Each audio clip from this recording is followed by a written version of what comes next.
Selamat datang di channel Cerita Cinta. Channelnya cerita cinta romantis. Sebelum lanjut mohon dukungannya dengan like dan subscribe dulu. Hasrat nikmat terlarang, bagian ke-65. Istri menginginkannya tapi suami tidak peka. Kamu akan ke kantor dengan siapa, sayang? Tanya Edwin saat Elsa mengecek isi tas yang akan dibawa Elsa ke kantor.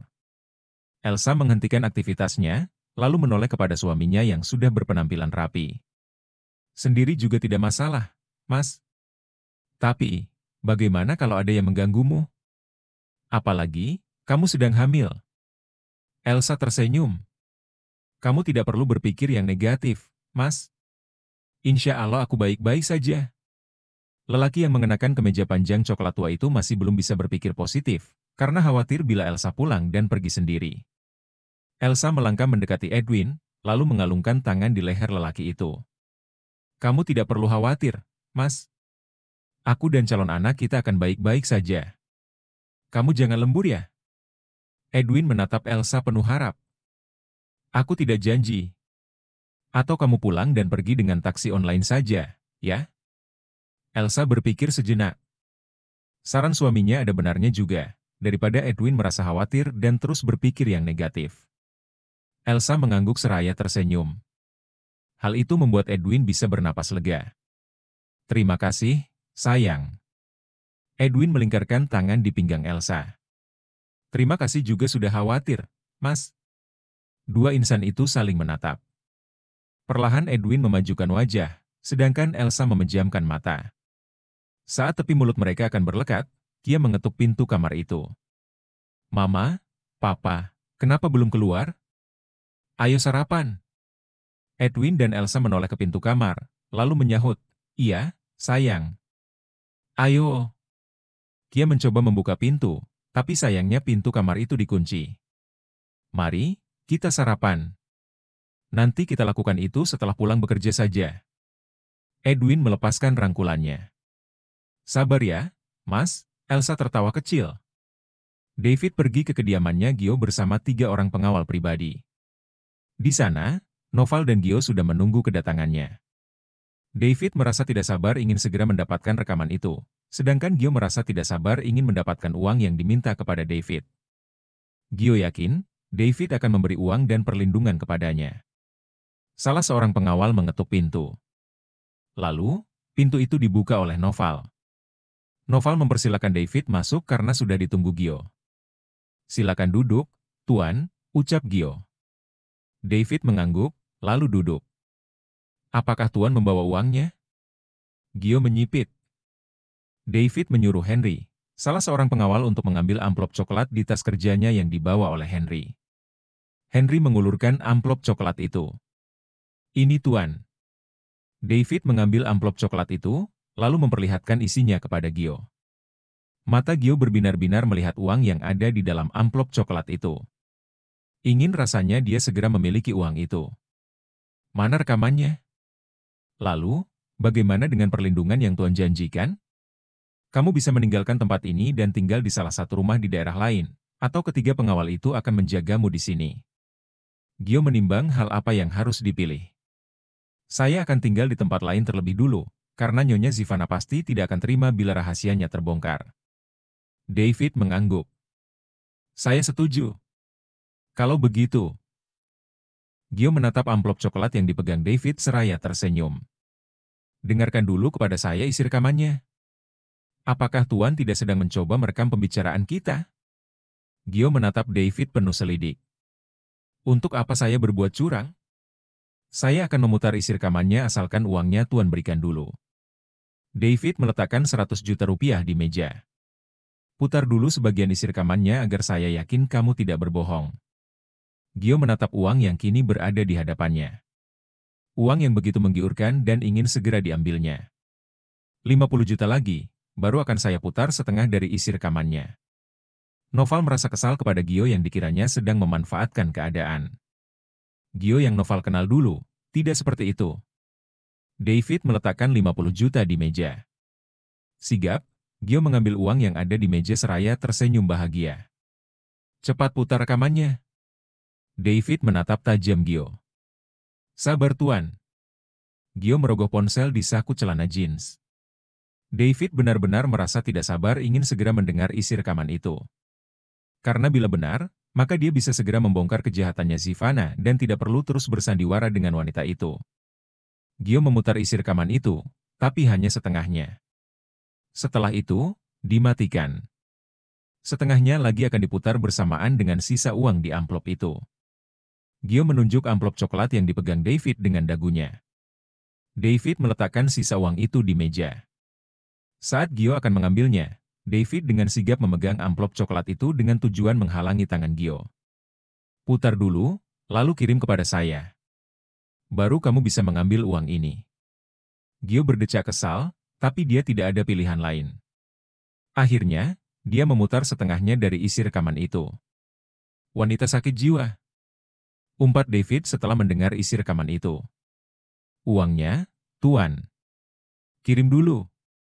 Baru saya akan memberikan uang ini. Sebutkan nomormu, Tuan. Nanti saya kirim.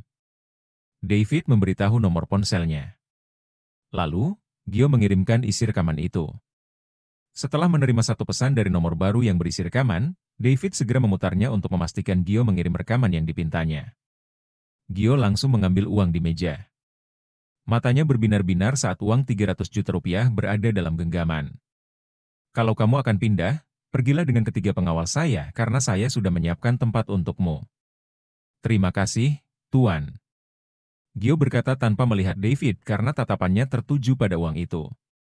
David bangkit dari duduknya, lalu melihat Noval. Kembalilah pada tugasmu karena Gio sudah ada yang jaga. Noval mengangguk. Baik, Tuan. Sesampainya di rumah, David segera melangkah ke kamar untuk menemui Belina. David ingin Belina tahu isi rekaman itu. Pintu kamar dibuka, lalu ditutup olehnya. Mata David mencari Belina di kamar itu, tapi tidak ada. David berpikir kalau Belina berada di kamar mandi hingga dia memilih menunggu. Pintu kamar mandi dibuka saat David sedang melepaskan jas. Belina, panggil David seraya menoleh ke kiri. Iya, Mas? Belina tersenyum manis. Mata David melebar saat memandangi dari ujung kepala sampai ujung kaki sang istri. Belina berjalan mendekati lelaki yang masih mematung itu. Gimana menurutmu aku memakai ini, Mas? David menelan saliva. Pemandangan di depannya itu benar-benar tidak dapat dipercaya. Belina dengan rela mengenakan dress tidur transparan biru muda yang diberikan oleh David dalam seserahan nikah. David tidak menyangka kalau Belina mau mengenakan itu karena hubungannya dengan sang istri sebelumnya tidak baik. Mas, kenapa diam saja? Jelek ya? Belina mengerucutkan bibir. David mengerjap. Kalau jelek, itu salahmu karena membelikan ini untukku. Belina mendelik karena merasa kecewa kepada David yang diam saja. Apa yang membuatmu rela memakai itu? Tanya David yang tatapannya menuju dada Belina. Aku ingin mencoba saja. Tidak boleh ya? Mencoba saja atau untuk menggodaku? Belina melangkah hingga jaraknya begitu dekat dengan David. Menurutmu gimana, Mas? Tanya Belina seraya membuka dasi suaminya. Aroma parfum yang dikenakan Belina tercium oleh David. Kenapa diam saja? Belina membuka kancing kemeja David. Biar olehku saja, ungkap David seraya memegang tangan Belina. Sekalian aku akan mandi. Oke. Belina tersenyum manis. David berjalan menuju kamar mandi bersamaan dengan debar jantung yang tidak beraturan. Baginya, sungguh tidak dapat dipercaya kalau Belina menyambut kedatangannya dengan penampilan seperti itu. Di kamar mandi, David menatap diri di depan cermin wastafel. Apa yang terjadi dengannya? Apakah dia sudah mulai membuka hati untukku atau dia ingin kenikmatan surga dunia lagi? Tanyanya dalam hati. David tersenyum, kalau benar, sungguh tidak dapat dipercaya. Wanita keras kepala sepertinya rela seperti itu, ucapnya dalam hati terheran-heran, pikirnya. David segera mandi, sedangkan Belina sedang menyisir rambut di depan cermin rias. Wanita berambut pirang gelap yang panjangnya sepunggung itu tertawa kecil karena merasa geli melihat dirinya yang mengenakan dress tidur transparan. Kenapa David sampai membelikan ini untukku? Padahal, hubungan kami waktu itu tidak baik. Belina menatap bagian dadanya. David selalu melihat ke arah sini. Sepertinya dia sangat menyukai ini. Pintu kamar mandi dibuka. Sigap, Belina bangkit dari duduknya. David berjalan menuju lemari pakaian setelah melihat sang istri yang tersenyum manis kepadanya. "Kamu mau ambil apa, Mas?" "Pakaian." "Kenapa harus memakai pakaian?" tanya Belina lirih, tapi masih terdengar oleh David. David menoleh ke istrinya. Dapat terlihat olehnya sang istri sedang cemberut. "Lalu, kamu ingin aku tetap memakai handuk seperti ini?" "Terserah kamu sajalah."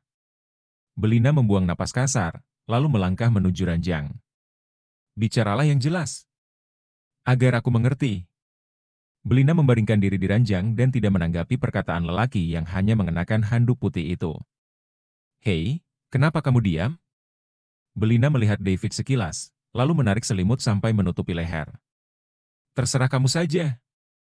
Aku mau tidur." Belina memejamkan mata dengan terpaksa.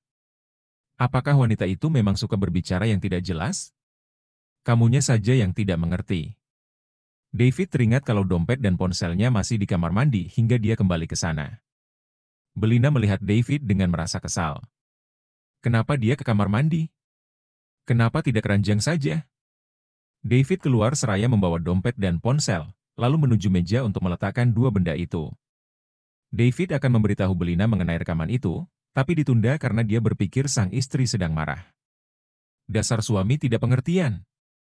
Tidak mengerti keinginan istri, sindir Belina saat David sudah membuka pintu lemari. David menoleh ke arah Belina. Lalu, berjalan mendekati ranjang. "Kamu ingin apa?" tanya David setelah duduk di tepi ranjang. "Aku ingin itu kamu," ucap Belina seraya menatap yang ada di dalam handuk David. David mengangkat kedua alis. "Jangan mentang-mentang kita sudah mendaki puncak kenikmatan itu, terus kamu dengan enaknya mengabaikanku seperti ini." Belina mendelik. David menahan senyum. "Lalu, kamu ingin apa?" Belina menarik selimut sampai menutupi kepala. "Sudahlah, lupakan saja. Aku saja yang bodoh karena berharap yang tidak jelas. Kalau kamu ingin kita menikmati surga dunia itu lagi, tinggal katakan saja. Tidak perlu berbelit-belit." David tersenyum simpul. "Jadi, kamu dari tadi pura-pura tidak tahu?" Sontak, Belina membuka selimut, kini hanya menutupi sampai dada lalu melempar bantal ke arah David. "Dasar suami menyebalkan. Mana ada minta kenikmatan, tapi dengan cara seperti ini? Aku sudah memakai dress tidur transparan ini dan memakai parfum, tapi kamu? Bukannya langsung terpancing, malah menyebalkan." David tertawa kecil. "Kenapa malah tertawa?" Belina mendelik, lalu kembali melempar bantal. "Maaf, cantik." Belina bergeming, "Apa tadi?" "Mas David menyebutku cantik." "Ya, aku memang cantik, tapi kenapa rasanya berbeda kalau yang menyebutku cantik, itu dia?" ucap Belina dalam hati senang. "Kenapa diam?" Belina tersenyum bahagia. "Aneh sekali dia. Tadi marah-marah, sedangkan sekarang senyum-senyum. Aku suka kamu menyebutku cantik, Mas. Kamu memang cantik. Aku akui itu. Kalau di luar sana ada yang lebih cantik dariku atau tidak?" "Ada." "Siapa?" Belina mendelik karena penasaran dan tidak terima. "Mamiku." "Maksudku, yang bukan Mami Nindi." "Ya, pasti ada." "Jahat kamu, ya, Mas. Beraninya berkata ada yang lebih cantik dariku." Belina berbaring membelakangi David karena telinga dan hatinya merasa panas. "Kenapa kamu marah lagi?" "Aku hanya menjawab pertanyaanmu. Siapa wanita yang lebih cantik dariku? Kak Zivana? Atau Elsa?" David mengernyit. "Jawab." "Maksudku, pasti ada yang lebih cantik darimu, tapi aku tidak peduli karena mereka bukan istriku." "Memangnya, kamu peduli kepadaku?" tanya Belina. "Kalau aku tidak peduli, aku tidak akan membiarkanmu tidur di ranjang, tidak akan mengirim uang bulanan ke rekeningmu, dan tidak akan mendaki puncak kenikmatan itu denganmu. Mendaki kenikmatan hanya sekali. Mana bisa disebut peduli? Sekarang saja kamu mengabaikanku." David tersenyum simpul. Jadi, kamu ingin lagi menikmatinya surga dunia? Belina tidak menjawab, karena merasakan detak jantungnya yang lebih cepat dari sebelumnya. Kenapa diam saja? Menurutmu? Sepertinya tidak, karena kamu saja membelakangiku dan terus marah-marah. David menahan senyum. Siapa yang marah? Itu putri sulungnya Pak Temi. Suka sekali marah dia. Menyebalkan. Keras kepala. Tidak pengertian. Cemburuan. Belina telentang, lalu menoleh ke David. Siapa yang cemburuan? Kalau kamu tidak cemburu, kamu tidak akan marah ketika aku menjawab ada yang lebih cantik darimu. Aku tidak cemburu. Kamu jangan GR ya, Mas. Kalau aku tidak boleh GR, lalu bolehnya apa? Belina menatap wajah lelaki yang masih mengenakan handuk untuk menutupi bawah pusar sampai lutut itu, membuka hati untukku. Menjadi suami yang baik untukku. Dan berpetualang dalam kenikmatan lagi denganku. Ah, kenapa kamu tidak mengerti, Mas? Gerutu Belina dalam hatinya. Kenapa malah diam? Sini bantalnya. Aku mau tidur. David memberikan 2 bantal itu kepada Belina. Belina mengambil bantal itu. Lihatlah. Suamiku ini tidak mengerti keinginanku. Sulit memang membuatnya mengerti. Kalau hatinya saja tidak untukku, ungkapnya Belina dalam hati, seraya mendengus kesal. Belina memejamkan mata. Meskipun, hatinya merasa kecewa. Pakai pakaian sana. Perintah Belina, lalu berbaring ke kanan untuk memunggungi David. Jadi, kita tidak akan menuju puncak kenikmatan itu lagi? Belina membuka mata dan tidak menanggapi pertanyaan lelaki itu. Ya, sudah. Tidak apa-apa. Selamat tidur. David tersenyum kaku, lalu berjalan menuju lemari pakaian. Mata Belina berkaca-kaca, suamiku memang tidak peduli dan tidak peka. Betapa bodohnya aku berpenampilan seperti ini. Dan lebih bodohnya lagi, aku mulai membuka hati untuknya, kesala Belina dalam hati. Belina meneteskan air mata. Lagian, lelaki seperti dia mana mau denganku? Gerutunya dalam hati. Belina menyeka air mata. Kalau hubungan ini terus begini, apakah aku bisa bertahan? Atau haruskah aku menyerah dan membiarkannya mencari wanita yang lebih baik? Ungkap Belina dalam hati. Dada Belina merasa sesak. Air matanya semakin mengalir deras. Dan bahunya berguncang. David yang akan ke kamar mandi untuk meletakkan handuk, mendengar isak tangis istrinya. Lelaki itu menoleh ke kanan sekilas, lalu tetap melangkah ke kamar mandi. Setelah dari kamar mandi, David naik ke ranjang, berbaring, lalu mendekap sang istri dari belakang. Hal itu cukup mengejutkan Belina. Aku mau tidur, jangan diganggu. David mencium aroma lembut dari rambut sang istri. Rambutmu wangi. Jangan ganggu aku. Ucap Belina. Sebuah kecupan mendarat di kepala Belina. Kalau ingin tidur, tidurlah. Tapi, kalau ingin kenikmatan itu lagi, katakan saja. Aku mengantuk. Kenapa kamu tidak mengerti? Aku itu sangat berat dari tadi, hasratku sudah diubun-ubun, kesal Belina dalam hati. Kamu tahu, kamu terlihat cantik dan mempesona ketika memakai dress tidur ini. David mengeratkan dekapan. Bohong. Aku serius, cantik. Belina tersenyum. Kamu harus tahu bahwa dalam menjalin hubungan itu diperlukan komunikasi. Belina tidak berbicara karena ingin mendengar perkataan David selanjutnya. Setiap hal yang ingin disampaikan, sampaikanlah. Jangan dipendam. Perintah David dengan nada lembut. Aku pikir, kamu akan mengerti dengan yang aku inginkan, Mas. Tidak setiap saat aku mengerti keinginanmu. Karena aku ini manusia biasa. Maaf. Belina memegang tangan kekar lelaki yang masih mendekapnya itu. Aku juga minta maaf. Dan mulai sekarang, mari perbaiki komunikasi kita. Iya, Mas. Senyum bahagia terukir di bibir Belina. Mari kita mulai, ajak David dengan nada lembut. Mulai apa? Mata Belina melebar dan debar jantungnya lebih cepat dari sebelumnya. Mendaki puncak kenikmatan lagi, terbang ke surga dunia yang indah. Ucap David seraya membuka handuknya. Zivana yang sudah pangseng dari tadi, dia begitu sumringah melihat benda David yang sudah menjulang. Belina tak sabar ingin segera disodok sedalam-dalamnya dengan benda itu dan terbang menuju indahnya surga dunia. Udah bangun tuh, gede banget mas.